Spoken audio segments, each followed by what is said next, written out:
नमस्कार बच्चों, आप लोग देख सकते हो कक्षा 12वीं रसायन शास्त्र का जो प्रश्न पत्र है, आपका जो क्वेश्चन पेपर है उसका संपूर्ण हल एमपी 2021 है ना। तो मैं आपको इसमें जो आपको पेपर में जो क्वेश्चन आने वाले हैं उन क्वेश्चन को मैं इस वीडियो में आप लोग को बताऊंगा भी कि आपको कौन कौन से प्रश्न पढ़ना है, और यही प्रश्न आएंगे। पूरी फुल गारंटी है, 100% पूरी फुल गारंटी है। तो आप लोग दूसरे यूट्यूबर से भी आप लोग चेक कर सकते हो, मिला सकते हो, है ना। यही क्वेश्चन आएंगे इस वीडियो में। आप लोग को क्वेश्चन बस नहीं बताऊंगा, बल्कि इन क्वेश्चन को समझाऊंगा, इनका उत्तर भी दूंगा और उनको याद भी करवाऊंगा। क्योंकि प्रश्न तो सभी ने बता दिए, लेकिन समझाया किसी ने भी नहीं है। मैं आपको समझाऊंगा, है ना। तो पहला क्वेश्चन आप देख सकते हो, क्रिस्टलीय ठोस किसे कहते हैं। अगला क्वेश्चन समझेंगे हम, हेनरी का नियम लिखिए। एक क्वेश्चन में समझेंगे, लोहा और तांबा के दो दो अयस्कों के नाम लिखिए। क्वेश्चन आपका, प्रबल हेलोजन प्रबल आक्सीकारक होते हैं, क्यों। अगला क्वेश्चन आपको देख सकते हो, जेड और एच संक्रमण तत्व के गुण व्यक्त क्यों नहीं करते। अगला क्वेश्चन, संक्रमण तत्व संकुल यौगिक बनाते हैं, क्यों। अगला क्वेश्चन हम समझेंगे इस वीडियो में, राउल्ट का नियम लिखिए। अगला क्वेश्चन हमारा, उत्कृष्ट गैसों की आयनन ऊर्जा सर्वोच्च होती है, क्यों। अगला क्वेश्चन आप देख सकते हो, 2 क्लोरो 3 मेथिल पेंटेन तथा 1,4 डायब्रोमो ब्यूट 2 की संरचना बनाई है। मैं आपको समझाऊंगा, है ना, क्योंकि मैं टीचर हूं एक प्रकार का, है ना, मैं समझाता हूं, है ना। अगला क्वेश्चन आप देख सकते हो, कृत्रिम मधुरक क्या होते हैं, 2 उदाहरण दीजिए। आदर्श और अनादर्श विलयन में अंतर लिखिए। अगला क्वेश्चन आपका यहाँ पर है, संक्रमण तत्व सामान्यतः रंगीन यौगिक बनाते हैं, क्यों। अगला क्वेश्चन है, क्लोरो बेंजीन के हेलोजनीकरण, नाइट्रीकरण, सल्फोनीकरण क्रियाओं के समीकरण दीजिए। अगला क्वेश्चन है आपका, निम्नलिखित को उदाहरण से समझाइए। पहला, एंटा एसिड को समझाना है, और दूसरा एंटी इनफर्टिलिटी ड्रग। आपको इनको उदाहरण सहित क्या करना है, आपको इनको समझाना है। अगला क्वेश्चन आपका, वाष्प दाब के आपेक्षिक अवनमन से आप क्या समझते हो। अगला, इसकी सहायता से अवाष्पशील विलय का अणुभार कैसे ज्ञात करोगे। अगला क्वेश्चन है आपका, यहाँ पर आप देख सकते हो, समूह 15 के तत्वों के हाइड्राइड का व्यवहार निम्न बिंदुओं के आधार पर समझाओ। पहला, नाम, सूत्र, क्षारीय गुण। और आपका जो लास्ट क्वेश्चन है, लास्ट क्वेश्चन आप देख सकते हो, एसन टू अभिक्रिया के अंतर भी कर सकते हो आप लोग, या फिर आप ये कर सकते हो, है ना, नाम, सूत्र, क्षारीय गुण, अपचायक गुण और बंध गुण। इसके आधार पर यहाँ पर आपको समझाना है। और कुछ क्वेश्चन आपके और भी एसन अभिक्रिया और एसन टू अभिक्रिया में अंतर लिखी है ना, उनको भी हम समझेंगे। तो चलिए, जितने भी इंपॉर्टेंट क्वेश्चन आपको पेपर में आ सकते हैं उनको मैं आपको इस वीडियो में पूरा का पूरा समझाने वाला हूँ। तो हम सबसे पहले समझेंगे बड़े क्वेश्चन, जो कि आपके अधिक नंबर में आने वाले। सबसे पहले हम उनको समझेंगे। आपका क्वेश्चन हम समझेंगे, निम्न को उदाहरण से समझाइए। पीड़ाहारी, प्रतिजैविक, पूर्तिरोधी और खाद्य परिरक्षक क्या होते हैं, ना। मोस्ट इंपॉर्टेंट क्वेश्चन है, 4 नंबर में आपको पूछा जाएगा, ठीक है। तो इसको हम समझेंगे सबसे पहले। चलिए समझते इसको हम। देखिए बच्चों, 12th केमिस्ट्री की बुक मैंने खोल लिया हूं। तो हम सबसे पहले समझेंगे पीड़ाहारी किसे कहते हैं। पीड़ाहारी 4 नंबर क्वेश्चन आपका, है ना 4 में। पीड़ाहारी किसको बोलेंगे। पीड़ाहारी ऐसी दवाइयां जो हमारे पीड़ा का मतलब होता है दर्द, दर्द को दूर कर दे, दर्द निवारक या पीड़ाहारी कहलाती है। बे औषधियां मतलब बे दवाइयां जो पीड़ा को कम करती है, जो दर्द को कम करती है, पेन दूर करती है, पीड़ा को दूर करती है, दर्द निवारक कहलाती है। ये 2 प्रकार की होती है, पहली होती है स्वापक और दूसरी होती है अस्वापक। पहली होती है स्वापक और दूसरी होती है आपके अस्वापक। मतलब कि एक को खाने से आपको नींद आ जाएगी, है ना, आपको ड्रग्स दे देंगे तो आपको नींद आ जाएगी, आपकी सारी पीड़ा दूर हो जाएगी। और दूसरी होती है अस्वापक, है ना। मार्फिन, कोडिन और हेरोइन, ये जो ड्रग्स होते हैं ये नार्कोटिक समूह, मतलब कि स्वापक समूह की पीड़ाहारी है। मतलब कि अगर आप मार्फिन खा लोगे, हेरोइन का गांजा पी लोगे, या फिर आप कोडिन खा लोगे, तो भैया क्या हो जाएगा, एक प्रकार से आपका पूरा का पूरा दर्द गायब हो जाएगा और आप बिल्कुल पता नहीं कहाँ पहुंच जाओगे, तीसरी दुनिया में चल जाओगे। ये पीड़ा दूर करने के साथ साथ निंद्रा और संज्ञा विहीनता भी उत्पन्न करते हैं। आपको नींद जाएगी और आप बिल्कुल संज्ञा विहीन हो जाओगे। संज्ञा विहीन का मतलब होता है आपको कुछ समझ में नहीं आएगा क्या हो रहा है क्या नहीं हो रहा है। जब कभी भी ऑपरेशन किया जाता है, चीरा फाड़ी की जाती है, शल्य क्रिया किया जाता है, तो ये दवाइयाँ आपको दी जाती है। तो ये हो गया आपका दर्द निवारक या पीड़ाहारी। इसका आप स्क्रीनशॉट ले लीजिए या फिर आप इसको लिख लीजिए, आपको पेपर में बिल्कुल पूछा जाएगा, फुल गारंटी है पूछा जाएगा। अगला क्वेश्चन आपको देखिए, पूर्तिरोधी क्या होता है। पूर्तिरोधी, है ना, क्वेश्चन आपका क्या, पूर्तिरोधी। पूर्तिरोधी का मतलब होता है एंटीसेप्टिक, बोरो प्लस एंटीसेप्टिक क्रीम, है ना। किंतु एंटीसेप्टिक क्या होता है, पूर्तिरोधी। देखो, ये हानिकारक सूक्ष्म जीवियों को विनाश कर देता है। जो पूर्तिरोधी होता है वो हाँ जो डेटोल, डेटोल भी सेवलॉन भी क्या है, पूर्तिरोधी है। डेटोल भी क्या है, पूर्तिरोधी है। एग्जाम्पल लिख लेना, डेटोल हो गया, सेवलॉन हो गया, है ना, डेटोल हो गया, सेवलोन हो गया, है ना, ये सब क्या आपके पूर्तिरोधी, क्या आपके पूर्तिरोधी है। ये हानिकारक सूक्ष्म जीवियों का विनाश कर देते हैं, जो हानिकारक जो छोटे छोटे जीव होते हैं उनका विनाश कर देंगे, डेटोल हो गया, है ना, सफाई करते हैं, या उनकी वृद्धि या गुणन को रोक देते हैं। ये जीवित ऊतक को कोई नुकसान नहीं पहुंचाते। हम जो जिंदा इंसान है ना, हमको कोई नुकसान नहीं पहुंचाएंगे, बल्कि बैक्टीरिया जो होते हैं उनको खत्म कर देंगे। इनका उपयोग सजीव ऊतक जैसे घाव पर, चोट लग गई कहीं पर, रोगग्रस्त त्वचा हो गई, वहां पर लगाने में आप कर सकते हैं। अगर ऐसी त्वचा जहां पर रोग लग चुका है तो वहां पर अगर आप लगाओगे डेटोल, अगर आप लगाओगे सेवलोन, अगर आप लगाओगे तो आपका मतलब वो क्या हो जाएगा, ठीक हो जाएगा। तो इसको हम बोलेंगे पूर्तिरोधी, मतलब एंटीसेप्टिक बोलेंगे एंटीसेप्टिक बोलेंगे ना। ये हानिकारक सूक्ष्म जीवियों को विनाश कर देते हैं, है ना, अथवा उनकी वृद्धि या गुणन को रोकते हैं। ये जीवित ऊतक को कोई नुकसान नहीं पहुंचाते हैं। इनका उपयोग सजीव ऊतक पर भी हम कर सकते हैं, घाव लगने पर, चोट लगने पर, रोगग्रस्त त्वचा के लिए भी हम कर सकते हैं। ठीक है, डेटोल हो गया, सेवलोन हो गया, ये सब आपके हिस्से में आते हैं। अगला आप देख सकते हो, देखिए अगला आपका क्वेश्चन यहाँ पर क्या है, देखिए प्रतिजैविक किसे कहते हैं। प्रतिजैविक, प्रतिजैविक का मतलब होता है एंटीबायोटिक। प्रतिजैविक का मतलब क्या होता है, एंटीबायोटिक होता है। बस आपको यहां से लेकर यहां तक लिखना है। प्रतिजैविक का मतलब होता है एंटीबायोटिक। ये वे रासायनिक पदार्थ होते हैं, जो प्रतिजैविक पदार्थ होते हैं, ये वे रासायनिक पदार्थ होते हैं। प्रतिजैविक मतलब जैवों का प्रतीक, है ना, मतलब जी जी जी एंटीबायोटिक मतलब कि छोटे छोटे जीवों खत्म करने वाले पदार्थ, है ना। ये वे रासायनिक पदार्थ है जो सूक्ष्म जीवी जैसे कि फंगल्स हो गए, है ना, उसके बाद फिर बैक्टीरिया हो गए, द्वारा उत्पन्न होते हैं और दूसरे सूक्ष्म जीवी के लिए विषैले होते हैं, उनको नष्ट कर देते हैं अथवा उनकी वृद्धि को रोक देते हैं। इसको हम प्रतिजैविक कहते हैं। प्रतिजैविक किसको बोलेंगे, वे रासायनिक पदार्थ जो एक सूक्ष्म जीवी के द्वारा उत्पन्न होते हैं और दूसरे सूक्ष्म जीवी के लिए विषैले होते हैं, जहरीले होते हैं, अर्थात उन्हें नष्ट कर देते, खत्म कर देते हैं, उनकी वृद्धि को रोक देते हैं, प्रतिजैविक कहलाते हैं। क्या कहलाते हैं, प्रतिजैविक कहलाते हैं। इसको हम क्या बोलेंगे, प्रतिजैविक बोलेंगे। क्या बोलेंगे इसको हम, प्रतिजैविक, है ना। जैसे कि आप देख सकते हो, आपके कुछ एग्जांपल्स यहाँ पर, आपको एग्जांपल बस लिखना है। पहला पेनिसिलिन लिख लेना, पेनिसिलिन की दवाई हो, गोली होगी, है ना। इसके साथ हो गया आपकी स्ट्रेप्टोमाइसिन हो गया। तीसरा आपको लिख लेना टेट्रासाइक्लिन। आपको इतना लिख लेना, आपको नंबर मिल जाएंगे, बस इतना बस लिखना है। अगला क्वेश्चन आप देख सकते हो। अगला क्वेश्चन क्या है यहाँ पर आपका, अगला है आपका पूर्तिरोधी हो गया, पूर्तिरोधी। अगला आपका क्या है, पूर्तिरोधी किसे कहेंगे, है ना। पूर्तिरोधी समझा दी मैंने आपको ना। अब देखिए अगला क्या है आपका, खाद्य परिरक्षक। खाद्य परिरक्षक किसको बोलेंगे, आपने देखे होंगे कि भैया जो खाने को सड़ने से, खराब होने से बचाते हैं, खाद्य परिरक्षक कहलाते हैं। देखिए वह पदार्थ जो खाद्य पदार्थ का मतलब खाने पीने के जो पदार्थ होता है उनका किण्वन या अम्लीकरण या किसी भी प्रकार का अपघटन नहीं होने देता, मतलब कि खाद्य पदार्थों को सड़ने नहीं देता, परिरक्षक कहलाता है। अच्छा, हम जो बाजार से जो अचार खरीदते हैं उसमें डला होता है ना, ये खाद्य प्रिजर्वेटिव बोलेंगे इसको। ये प्रक्रिया परिरक्षण कहलाती है। मतलब कि जो पदार्थ को हम खाने में डाल देंगे तो खाना कभी भी खराब नहीं होगा, खाना कभी भी सड़ेगा नहीं। जितने भी कुरकुरे आते हैं, चिप्स आती है, बिस्कुट वगैरह आती है, उसमें खाद्य परिरक्षक डाल देते ताकि खाना खराब ना हो, खाना हमारा सड़ेगा नहीं। तो ये क्वेश्चन आपका होगा कंप्लीट। बच्चों आपको एक क्वेश्चन में संरचना बनाने के लिए आई है 2-क्लोरो-3-मेथिल पेंटेन की, आपको संरचना बनाने के लिए आई है। पेंटेन तो अब बनाना सीख लीजिए। पेंटेन में कितने कार्बन होते हैं, 5 कार्बन होते हैं। मैंने आपको ग्राविटी क्लास में पढ़ाया हूँ ना।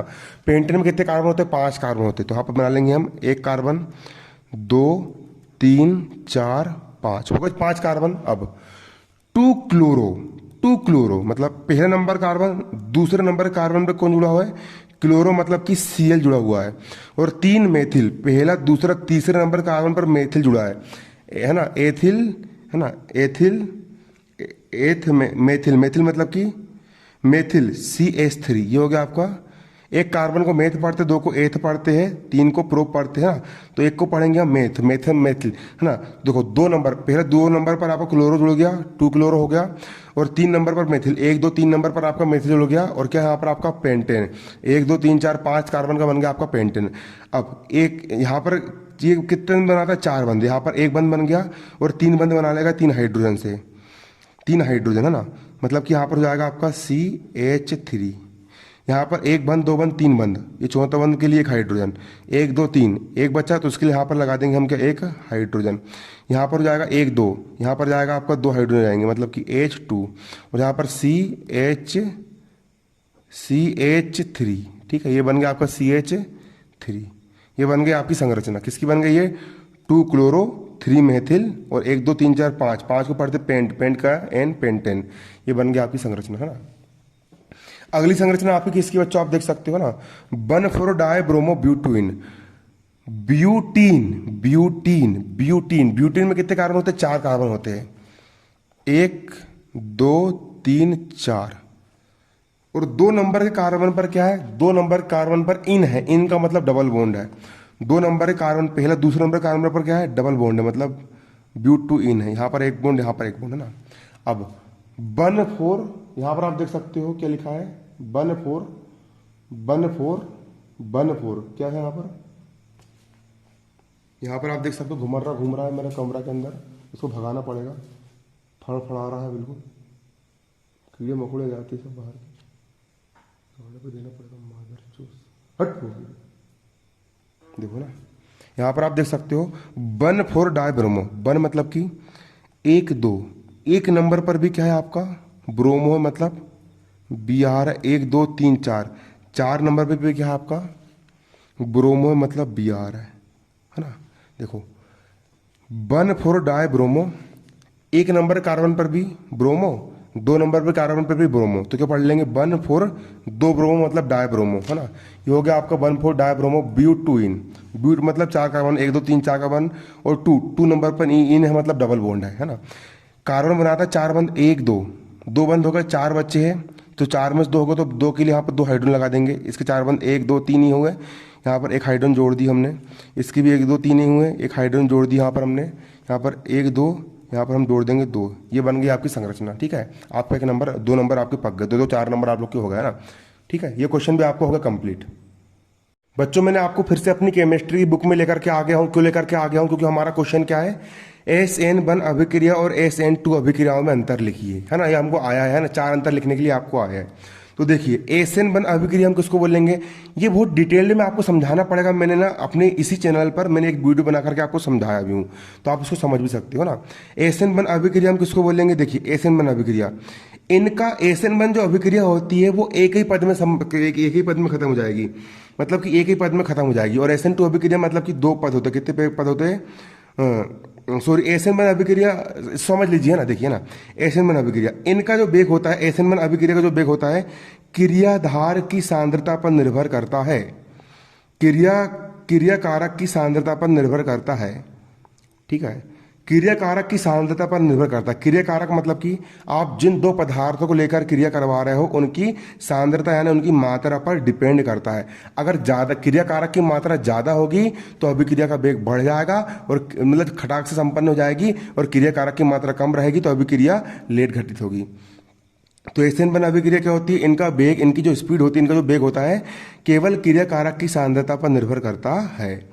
और SN2 अभिक्रिया में क्या होता है? इनका जो वेग होता है, इनकी जो स्पीड होती है क्रिया कारक और नाभिक स्नेही दोनों, क्रिया कारक पर भी और नाभिक स्नेही दोनों की सांद्रता पर निर्भर करता है। अब आपको अगर ये समझना है तो उसके लिए मैं अलग वीडियो बनाऊंगा, पेपर के बाद समझना है आप लोग, है ना।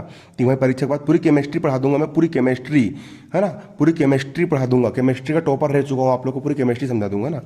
अगला SN1 अभिक्रिया में क्या होता है? इनकी क्रियाशीलता क्रम क्या होता है?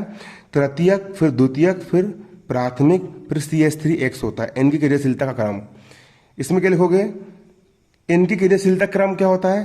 इसको पलट दो, इसको लिख दो यहाँ पर शुरू में, फिर प्राथमिक द्वितीयक तृतीयक, प्राथमिक द्वितीयक तृतीयक, इसमें ऐसा उल्टा चलता है, ठीक है। अगला 4 ही पॉइंट लिखना है आपको पेपर में, तो अगला लिख देना यहाँ पर क्या? इनका वेग ध्रुवीय विलायकों में बढ़ जाता है। SN1 अभिक्रिया का जो वेग रहेगा वो ध्रुवीय विलायकों में क्या हो जाएगा? बढ़ जाएगा। SN1 अभिक्रिया की जो स्पीड रहेगी ध्रुवीय विलायक में बढ़ जाएगी। और SN2 अभिक्रिया का जो वेग होगा ध्रुवीय विलायक में घट जाएगा। ध्रुवीय विलायक किसको बोलेंगे? जैसे जल ध्रुवीय विलायक है ना, ठीक। इनका वेग ध्रुवीय विलायक में बढ़ जाएगा और इनका वेग ध्रुवीय विलायक में घट जाएगा।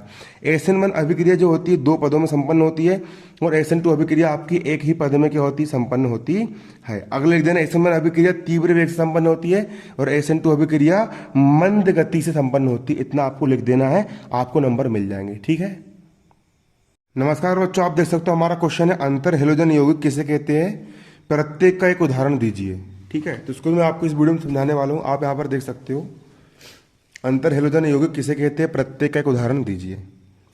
तो आप देख लीजिए यहाँ पर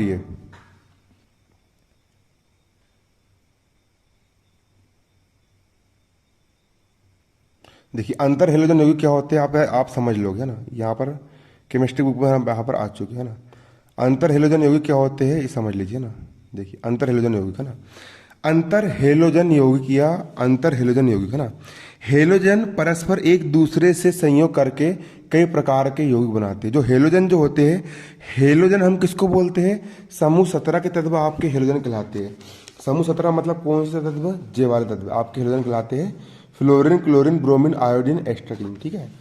ये आपको क्या कहलाते हैं, हेलोजन कहलाते हैं। ये आपस में संयोग करेंगे, मतलब आपस में जुड़ेंगे, आपस में क्रिया करेंगे और कई प्रकार के क्या बनाते हैं, यौगिक बनाते हैं। हेलोजन आपस में क्रिया करके कई प्रकार के यौगिक बनाते हैं।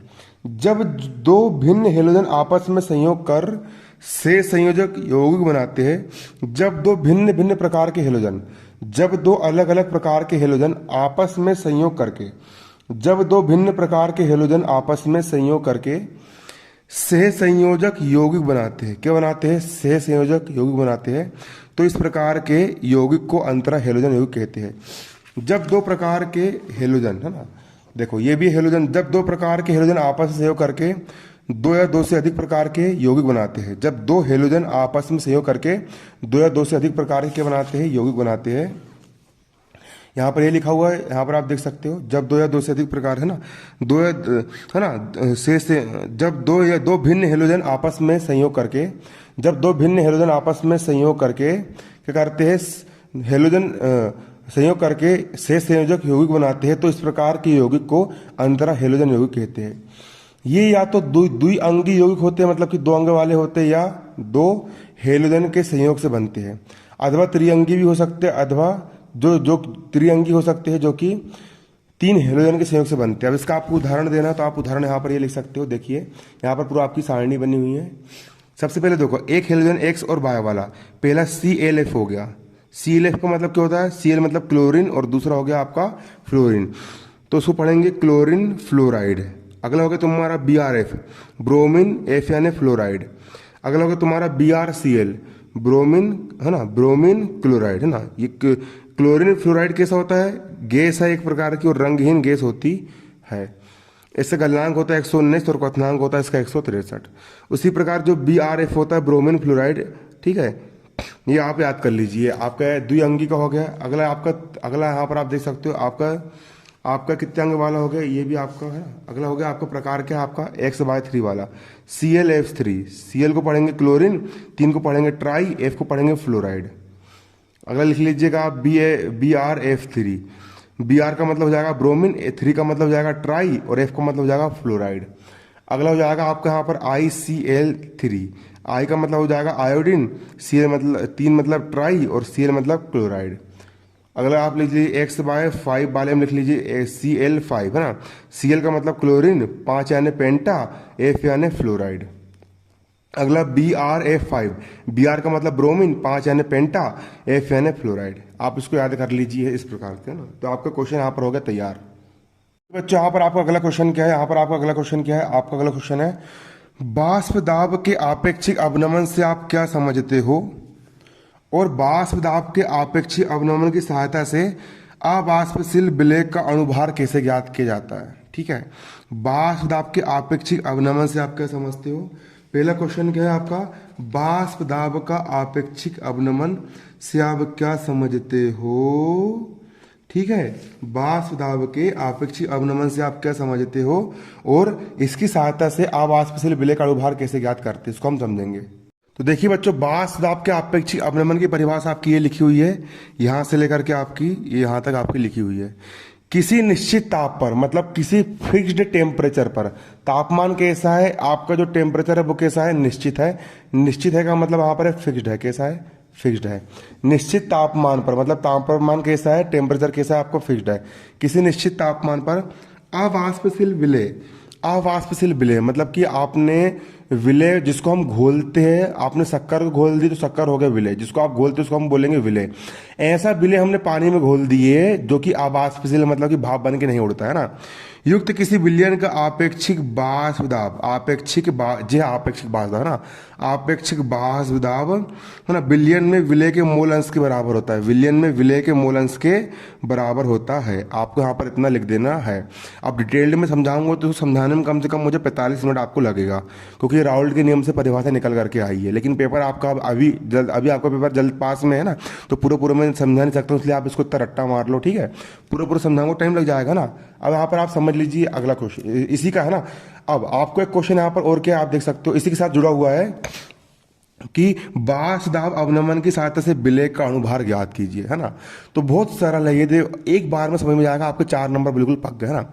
राउल्ट के नियम से हमने जो लास्ट वाला हमने व्यंजक करे थे, है ना, किसी और वीडियो में समझाऊंगा, पेपर दे दो अभी, है ना। तो इतना आप याद कर लो, एक काम करो ना, राउल्ट के नियम से क्या होता है, P0 माइनस PS बटे P0 बराबर होता है N1 बटे N1 प्लस 2। यहाँ पर A भी लिखते कई लोग, अपन S मान के चल रहे हैं ना, इसको हमने समीकरण एक नाम दे दिया। क्या होता है राउल्ट के नियम से, P0 माइनस PS बटे P0 बराबर होता है N1 बटे N1 प्लस N2।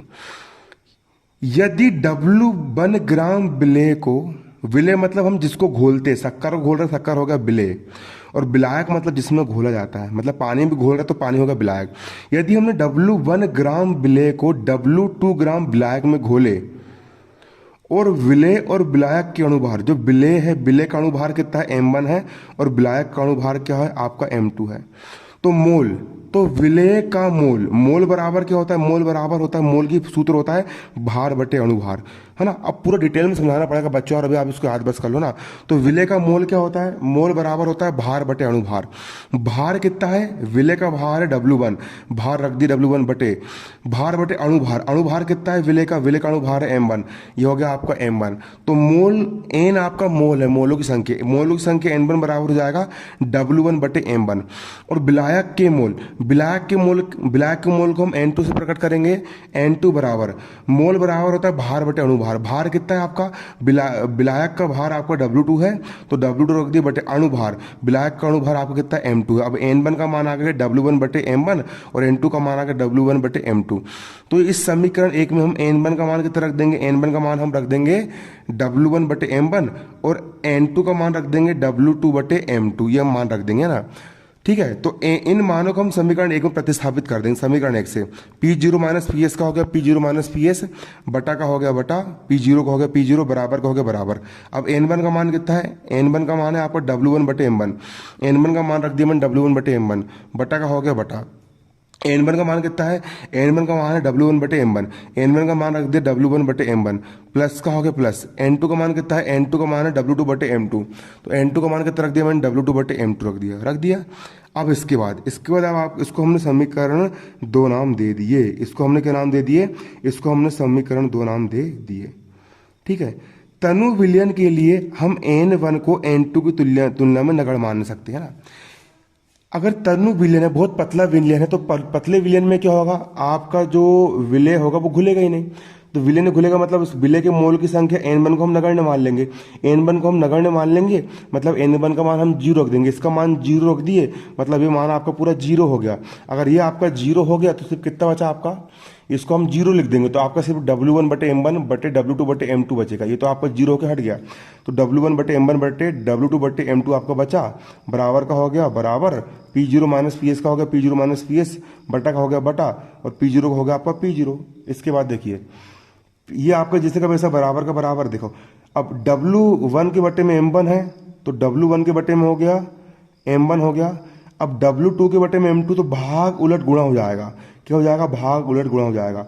W1 बटे M1 का होगा W1 बटे M1, और W2 बटे M2 पलट देंगे, M2 चल जाएगा ऊपर और W2 जाएगा आपका नीचे, तो ये बन गया सूत्र। यही है आपका सूत्र। इस सूत्र की सहायता से आप किसी का भी अणुभार ज्ञात कर सकते हो। ये हो गया आपका आंसर। इतना आपको लिख के आना, रट लो उसको, रट लो, रट्टा लगा लो, समझ में नहीं आया रट लो। अब भैया तुम बोलोगे खड़े पे, तुमको खड़े पे चील का मुंह कहाँ से लाग दे दूँ तुमको, अब चील का मुंह खड़े पे कहाँ से लाग दे दूंगा ना कि नहीं। अब तुम बोलोगे भैया खड़े पे समझा दो, कहाँ समझा दूँ भैया, पूरी केमिस्ट्री पढ़ना पड़ता है। अभी पेपर जैसे तैसे दे दो, फिर जब 6 माह की तैयारी तुम्हारी बारीकी से करवा दूंगा, रोज वीडियो बनाऊंगा तुम लोग के लिए केमिस्ट्री के, ठीक है। अभी आप इसको हल्का फुल्का समझ लो, ठीक है। ये क्वेश्चन हो गया आपका खत्म, है ना। क्या आपका यहाँ पर क्वेश्चन क्या है, निम्न को उदाहरण से समझाइए एंटा एसिड और एंटी फर्टिलिटी ड्रग्स, 4 नंबर में आएगा बिल्कुल, इसको समझ लो, है ना। यहाँ पर आप देखिए एंटी फर्टिलिटी ड्रग्स क्या होते हैं। एंटी फर्टिलिटी ड्रग्स को हम बोलते हैं गर्भ निरोधक दवाइयाँ। मतलब कि अगर मान चलो कि कोई लड़का ने किसी लड़की के साथ सेक्स कर लिया और सेक्स करने के बाद क्या होता है, लड़की के पेट में बच्चा का भ्रूण बन जाता है और 9 महीने बाद बच्चा जन्म ले लेता है। लेकिन अगर आपने किसी लड़की अगर मान चलो किसी लड़का ने और लड़की के बीच में सेक्स हो गया, तो भैया गर्भ को रोकने की जो दवाई आती ताकि बच्चा पैदा ना हो सके, उन दवाई को हम बोल लेंगे गर्भ निरोधक दवाई, एंटी फर्टिलिटी ड्रग्स, है ना। वे रासायनिक पदार्थ जिनका उपयोग महिलाओं के जो गर्भ का नियंत्रण करने में करते हैं, है ना। प्रतिजनन क्षमता औषधि या गर्भ निरोधक औषधि कहलाती है। ये औषधि महिलाओं के मासिक स्राव चक्र को नियंत्रित करते हैं।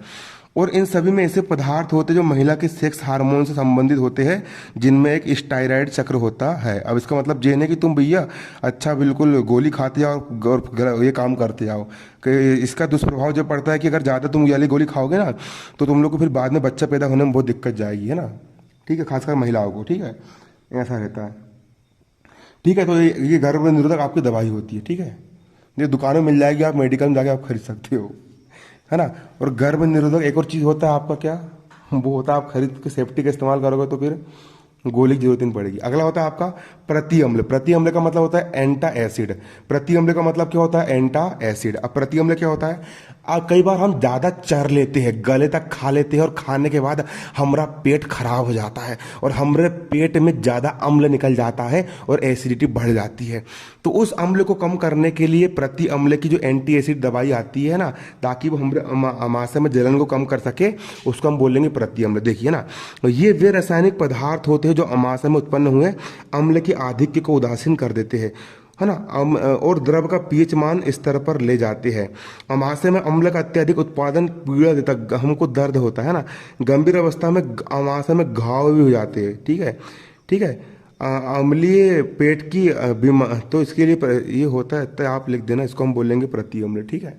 ये क्वेश्चन भी हो गया आपका कंप्लीट, है ना। जो अमाशय में उत्पन्न अम्ल को कम कर देते वो क्या कहलाते हैं, आपके एंटासिड कहलाते हैं। देखो हमारा अगला क्वेश्चन है, क्लोरोबेंजिन के हेलोजनीकरण, नाइट्रीकरण और सल्फोनीकरण के आपको सिर्फ समीकरण देना है। तो देखिए मैं आपको ले चलता हूँ, ले चलूँ तुझे केमिस्ट्री की बुक में, ये है तुम्हारा क्लोरोबेंजिन, ठीक है। तो 3 समीकरण आपको याद करना है। पहला समीकरण क्या है, ये वाला समीकरण, ठीक है। ये 3 समीकरण आपको याद करना है। आपका ये हो गया क्लोरोबेंजिन, ये हो गया आपका क्लोरोबेंजिन, ये हो गया आपका सीएल मतलब क्लोरो, और जो आकृति आपकी बेंजीन की, ये बनता आपका बेंजीन। 1 2 3 4 खाचा खच खाचा बना देना, ये बने क्लोरोबेंजीन। फिर आपका नाइट्रीकरण, ये हो गया नाइट्रीकरण के लिए वाली अभिक्रिया, नाइट्रीकरण हिंदी में लिख देना, ठीक है। HNO3/H2SO4 की उपस्थिति में हम करवाते हैं।